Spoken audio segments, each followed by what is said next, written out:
Baturalp Turizm Şirketler Grubu Hamdi Sarıca kültür kervanını sunar. Şimdi Meryem Çoban geliyor. Alkışlarla geliyor Meryem Çoban değerli izleyenlerimiz. Türkü diyecek, türkü söyleyecek. Hadi hep beraber.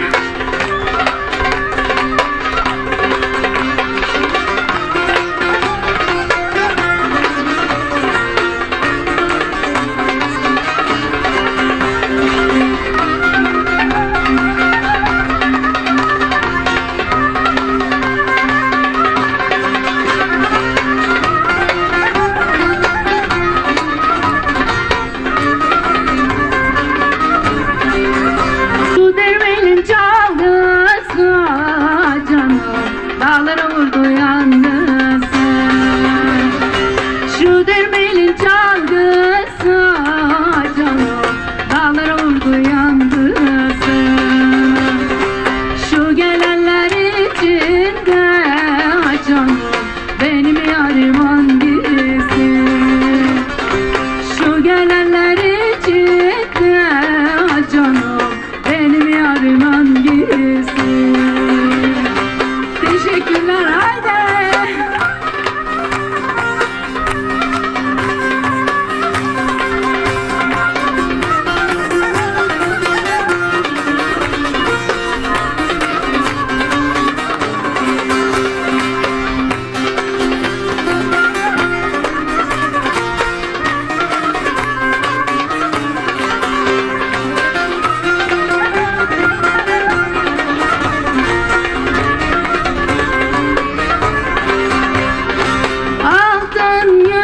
Yüzüğüm var benim, parmağıma da dar benim.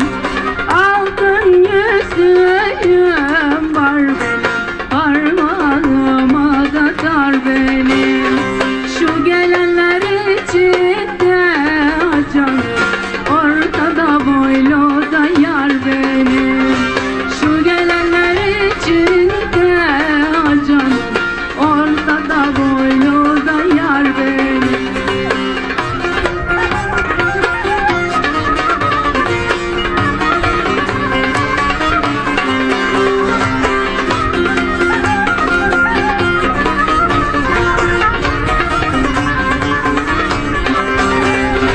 Çekirgenin uçkunu canım, gelinlerin coşkunu. Çekirgenin uçkunu canım, gelinlerin coşkunu. Coşkun olan gelinler canım, kendisi sallar da peşkiri. Coşkun olan gelinler canım, kendisi sallar da peşkiri. Çok teşekkür ediyorum, çok teşekkür ediyorum.